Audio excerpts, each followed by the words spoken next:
Hello বন্ধুরা, good morning. তোমরা সবাই কেমন আছো? আমি খুব ভালো আছি, আশা করি তোমরা সবাই খুব ভালো আছো। তোমাদের সকলকে জানাই আমার বড়দের জানাই আমার বুক ভরা মানে প্রণাম জানাই বড়দের, আর সব ছোটদের জানাই আমার বুক ভরা ভালোবাসা। তো তোমরা তো সব আমার একজন ফ্যামিলি মেম্বার। তোমাদের সঙ্গে আমি এখন সত্যি কথা বলতে আমার অনেক কিছু তোমাদের সাথে শেয়ার করি। তো আজকে টাইটেল থাম্বনেল দেখে তোমরা নিশ্চয়ই বুঝতে পারছো আমি ভিডিওটা কী বিষয়ে আজকে বলবো। তো আজকে ভিডিওটা হচ্ছে আমি সারাদিনের কাজকর্ম করব, তার সাথে তোমাদের সাথে এই বিষয় নিয়ে আলোচনা করব। তো তোমাদের সকলকে সোমাস ডেইলি ব্লগে স্বাগত জানাই। তো আমি সোমা চলে এসেছি আজকে তোমাদের সাথে নতুন একটা দিনে নতুন একটা ভিডিও নিয়ে। তো আজকের ব্লগটা আমি দেখো সকালবেলা বোতল পরিষ্কার থেকে স্টার্ট করছি। তো আমি আজকে দেখো সব জলের বোতলগুলোকে পরিষ্কার করে নেব। যেহেতু দেখো বোতলগুলো তো আমি যখন জল ভরি তখন ওপরটা তো রোজ ধুয়েই নিই, কিন্তু এখন একটুখানি বল না গায়ে যেমন তেলের হাতে ধরলে বোতলে একটু তেল হয়ে যায়, তারপর বোতলের ভিতরটাও তো একটু নোংরা হয়, তাই না? সেগুলো সপ্তাহে একদিন করে আমি পরিষ্কার করে নিই। তো আজকে আমি বোতলগুলোকে সব পরিষ্কার করে নেব। নিয়ে আমার সব এদিকের কাজ সব সারা হয়ে গেছে, খালি বোতলগুলো পরিষ্কারই বাকি আছে। তো জামা প্যান্ট কেচে মেলে দিয়েছি, উঠান বাড়ি পরিষ্কার করা হয়ে গেছে, সব হয়ে গেছে। এবার আমি বোতলগুলো পরিষ্কার করে যাব না ঘরের দিকে। ঘরে যে কাজ আছে, ঘরে কাজ বলতে টুকটাক তো কিছু কাজ থাকে, তাই না? যেহেতু বোতলগুলো ধুয়ে রাখবো, সেই বোতলগুলো আবার জল ভরতে হবে, জল ভরে ফ্রিজে রাখতে হবে। যেহেতু যা গরম পড়েছে সকাল থেকে, তোমাদের দাদাভাই তো খেতে বসে বলবে জল আছে না, ঠান্ডা জল ফ্রিজ থেকে জল দাও। তো তার জন্য আবার জল দিতে হবে, তো তার জন্য আমাকে ফ্রিজে জল রাখতে হবে। তো চলো ভিডিওটা আজকে আমি এখান থেকে স্টার্ট করছি, তোমরা দেখতে থাকো, আশা করি তোমাদের ভালো লাগবে।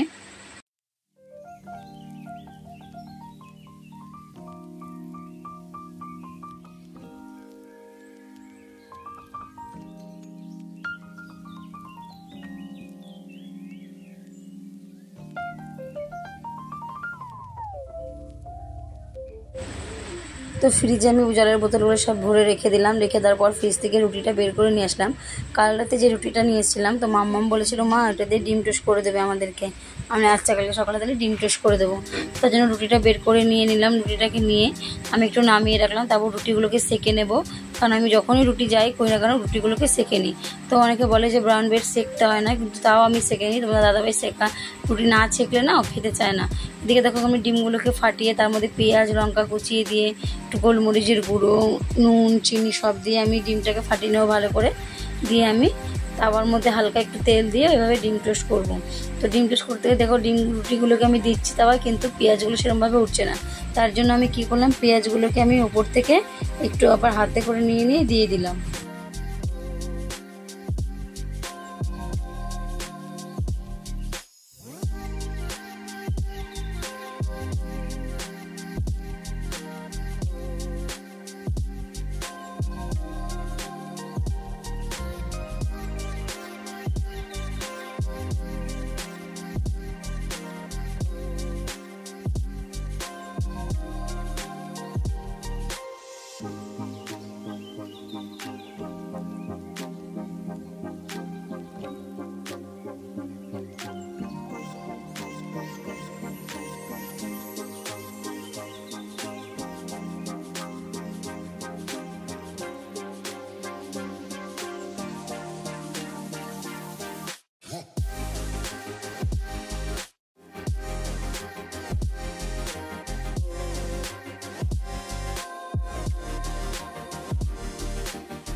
ওদিকে আমার ডিম টোস্ট করা হয়ে গেছে, সবাই খেয়ে নিজে গোগলকে খেতে দিয়ে দিয়েছি। তো মাম্মাম পড়ে এসছে, মাম্মামকেও দিয়ে দিয়েছি, তোমার দাদাভাইকেও দিয়ে দিচ্ছি। দাদাভাই খেয়ে গোগলকে নিয়ে পড়তে দিতে গেছে, দিয়ে ওখান থেকে কাজে চলে যাবে। এবার আমি চলে এসেছি দুপুরে রান্নার জন্য।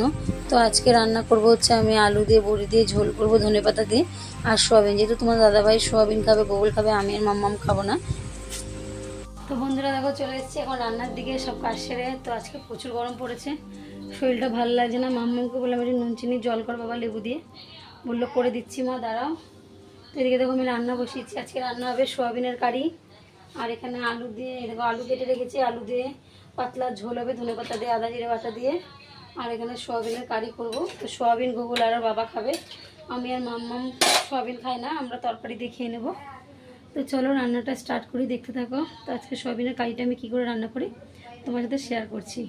আজকে যেহেতু বৃহস্পতিবার অনেক কাজ, ঠাকুরের সব বাসন নামাতে হবে, এগুলো মাজতে হবে। তো চলো আগে রান্নাটা সেরে নিই, তারপর ঠাকুরের কাজে যাবো। যেহেতু রান্নাটা আগে বড় জিনিস, এটা করে যেহেতু তোমার দাদাভাই একটার সময় চলে আসে খেতে, তাদের রান্নাটা করে নিয়ে তারপরে যাব ঠাকুরের বাসন মাজতে। চলো এখানে আলু দিয়ে মশলাটা কষানো হয়ে গেছে, এবার আমি জল দিয়ে দেবো। মশলা দিয়ে তেল ছেড়ে গেছে।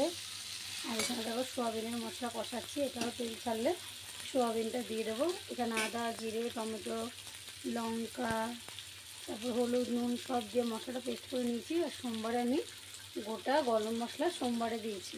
তো এটা তেল ছাড়তে ততক্ষণ আমি এটা জল দিয়ে দিই।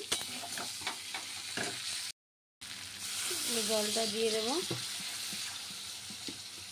অল্পই জল দেবো, বেশি দেবো না, যেহেতু চন্দ্রমুখী আলু তো সেদ্ধ হতে বেশি সময় লাগবে না। আর এখানে দেখো আমি বড়ি ভেজে রেখেছিলাম, বড়িগুলো দিয়ে দিলাম।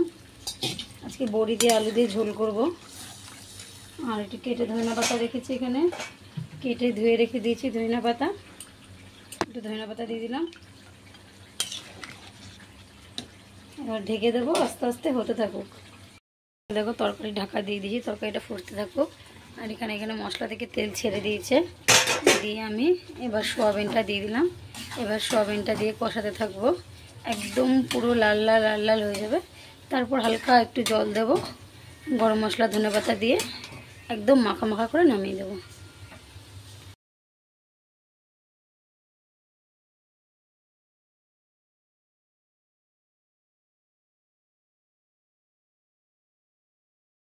তো এদিকে আমার রান্না প্রায় হয়ে এসেছে।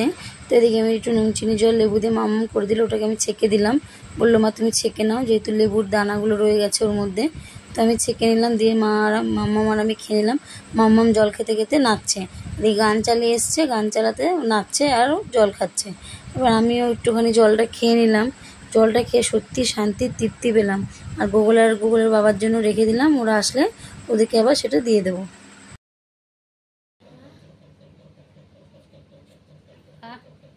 তো দেখলে তো মাম্মাম জল খাচ্ছে আর নাচছে, নুন চিনি জল খাচ্ছে আর গান চালাচ্ছে আর নাচছে, বলছে আমার ভালো লাগে।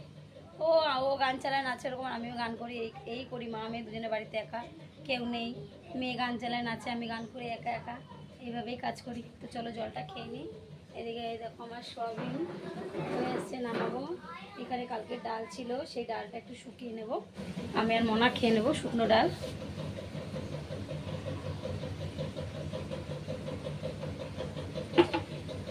শান্তি, প্রচুর গরম পড়েছে, থাকা যাচ্ছে না রান্নাঘরে। কেমন দিলে তো ঘামগুলো মুখ থেকে খালি অটোমেটিক ঝরছে। চলো এইদিকে আমার রান্না কমপ্লিট। এদিকে চাল ভিজিয়ে রেখেছি গামলায়, এদিকে চাল ভিজিয়ে রেখেছি। তরকারিগুলো নামিয়ে ভাতটা বসিয়ে যাবো ঠাকুরের বাসনটা মাজতে। তো চলো তাড়াতাড়ি করে ফেলে, প্রচুর গরম আর পাচ্ছি না।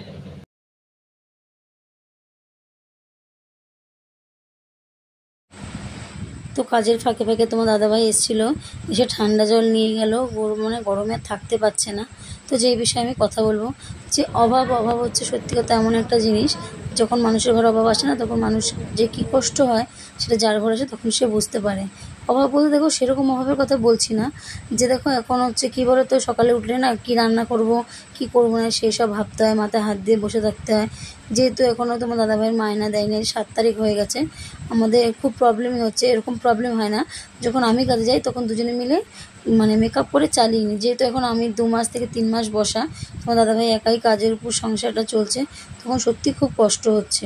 যার জন্য এখন কিছু করতে গেলে না আমাকে 10 বার ভেবে তারপর করতে হচ্ছে, যে আমি এই জিনিসটা করবো, এই জিনিসটা একবেলা করি তো ওটা কালকে করতে পারবো। তো আমরা যেরকম দেখো বাচ্চাদের, আমার গুগলের সত্যি কথা বলতে আমার গুগলটি আর কোনো বায়না নেই জানো তো খাওয়ার।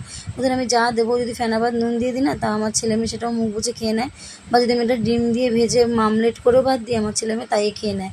আলু সেদ্ধ ভাতও খেতে পারে সব, মানে আমার ছেলে মেয়ে নিয়ে আমার কোনো জ্বালা নেই। ভগবান বলে না যাকে যা দেয়। তো আমাদের যেমন দুজনের ইনকাম সীমিত, ইনকামের মধ্যে আমরা হেসে গেলে সংসার দুজনে মিলে বুঝে শুনে চালাই।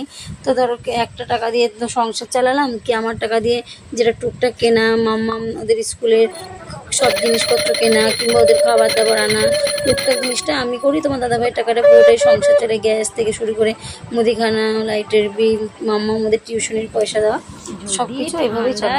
তো কথা বলতে বলতে দেখো অনেকটা টাইম পেরিয়ে এসেছি।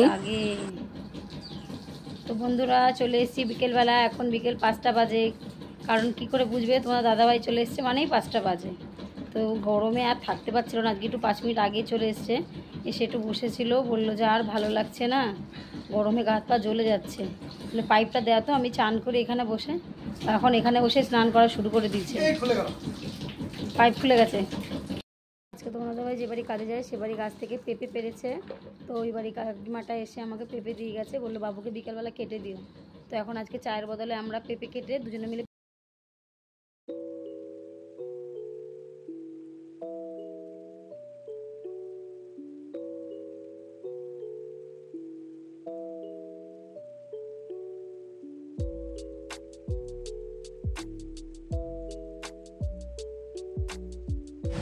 তো দেখো বিকেলে আমি এখন পেঁপে কাটতে চলে এসেছি। তো পেঁপেটা এতটাই লাল না, আমি কোনোদিনও এরকম লাল পেঁপে দেখিনি, জানো তো। পেঁপে দেখেছি কিন্তু হলুদ দেখেছি, কিন্তু এই পেঁপেটা না পুরো লাল, মনে হচ্ছে যে পাকা কুমড়ো কি লাল, তার থেকেও লাল। তো পেঁপেটা খেতে সত্যি খুব মিষ্টি ছিল। মিষ্টি নাকি দেখো তো, মিষ্টি আছে সত্যি মিষ্টি। তোমার দাদাভাই তো নুন দিয়ে খাবে, আমি তো নুন দিয়ে খাবো না, যেটা আমি নুন দিই, ওটাই নুন দিয়ে দিচ্ছি। আর মাম্মা আমার বউগুলো যেন রেখে দিচ্ছি, যদি ওরা নুন খায় পরে খেয়ে নেয়। সত্যি পেঁপেটা খুব মিষ্টি। চলো পেঁপেটা খেয়ে নিই, তারপর আবার সন্ধ্যেবেলা কী কী কাজ আছে সেগুলো নিয়ে আবার আসি তোমাদের সাথে। কিছুটা পেঁপে আমি মাম্মা আমার বউগুলোর জন্য টিফিন গাড়িতে করে ফ্রিজে রেখে দিয়েছিলাম। তো মাম্মা বউগুলো কেউ খায়নি, সেইগুলো আমি আর তোমার দাদাভাই আবার রাত্রেবেলা খেলাম। তো আমি দেখো আগে চাদরগুলো কেটেছিলাম, সেগুলো আবার ওর বালিশের কভারগুলোকে বালিশের জায়গায় ভরে নিচ্ছি, যেহেতু খালি বালিশ না দেখতে ভালো লাগে না। দিয়ে আমি এখানে বিছানা চাদরটাও পেতে নেব, বিছানাটাও খালি খালি ভালো লাগছে না। মাম্মাকে বললাম তুই উঠে যা, আমি টুক করে পেতে ফেলি। মাম্মাম উঠে গেছে, আমার চাদর পাতা হয়ে গেলে আমি এদিকে বিছানাটা, এদিকে যাবো রাতের খাবারে। তো রাতের খাবার বলতে যে কিছু করবো না, তো কিছু করবো না বলছি, আবার দেখো মাম্মাম এসছে, মাম্মা বলছে বলে না নাই ঘরে খাই বেশে, মা বাবা বলতো যে নাই ঘরে খাই বাড়ে। তো সত্যি কথা বলতে ওদের তো আর বোঝাতে পারি না, ওদের বোঝানো যায় না, ওরা হচ্ছে বাচ্চা। বলছে মাম্মা আমি একটু মাংস আনবো, আমার ভাত খাবো। আর বাবা এখন তো না, কালকে বাবা টাকা নিয়ে আসুক তারপর এনে দেবো। আর এখন কি বলবো যে পয়সা পাইনি তাই বলবো? আনছি অনেক রাত হয়ে গেছে, তো এখন আর বাবা যাবে না, তো কালকে সকালবেলা গিয়ে তোমাদের জন্য মাংস নিয়ে আসবো। তো কালকে সকালে হবে না, কালকে সকালে আমি একটু মার বাড়ি যাবো, একটু কাজ আছে, সে কী কাজ আছে সেটা তোমরা গেলে কালকের ভিডিওতে তোমরা দেখতে পাবে। তো ওই জন্য মামা বললো ঠিক আছে মা, তাহলে আজকে আনতে হবে না, তুমি কালকেই নিয়ে আসবে। আমি ঠিক আছে। দেখো ওরাও বোঝে, ওরা কখনো না কোনো জিনিস যদি বলি একবার যে না আমরা পারবো না বা কিছু, মাম্মাম এখন না কালকে দেবো, তো সেটা কিন্তু ওরা মাথা পেতে নেয় কখনো। তারপরে গিয়ে যে মা না আমাকে নেই দিতে হবে, আমাদেরকে দিতে হবে, এরকমভাবে কখনোই বলে না। তো বলি না ভগবান আমার ছেলে মেয়েকে সত্যি লক্ষ্মীমন্ত করে পাঠিয়েছে, আমি সেইভাবে ওদেরকে বুঝিয়ে শুনিয়ে রাখি। যখন যেটা দরকার হ্যাঁ দিই, কিন্তু সঙ্গে সঙ্গে দিই না, কারণ ওদেরকেও বুঝতে হবে যে জিনিস কষ্ট করে মানুষকে রোজগার করে তারপর আনতে হয়, সব সময় চাইলে পাওয়া যায় না। তার জন্য আমি দিই, কিন্তু একদিন দুদিন পরে দিই, সঙ্গে সঙ্গে দিই না, যাতে ওরাও বুঝুক যে জিনিস মানে কাজ করে জিনিস করতে বাবা মা কতটা কষ্ট হয়। বাবা মা কেন, প্রত্যেকটা মানুষই কষ্ট করে সব জিনিস করে, তো ভবিষ্যতে গিয়ে ওরাও যেন সেই কষ্টটা বুঝতে পারে, তার জন্য দেওয়া। তো আজকের ভিডিওটা দেখো বন্ধুরা, কথা বলতে বলতে অনেকটা সময় পেরিয়ে এসেছি। খাওয়া দাওয়া হয়ে গেলো, মানে পরিষ্কার করা হয়ে গেলো, টেবিলটা একটু তেল হয়েছিল বলে আমি নির্মা দিয়ে ঢেলে নিলাম। তো আজকের ভিডিওটা আমি এখানে শেষ করছি, কালকে নতুন ভিডিও দেখা হবে বন্ধুরা। Tata, good night, love you all বন্ধু।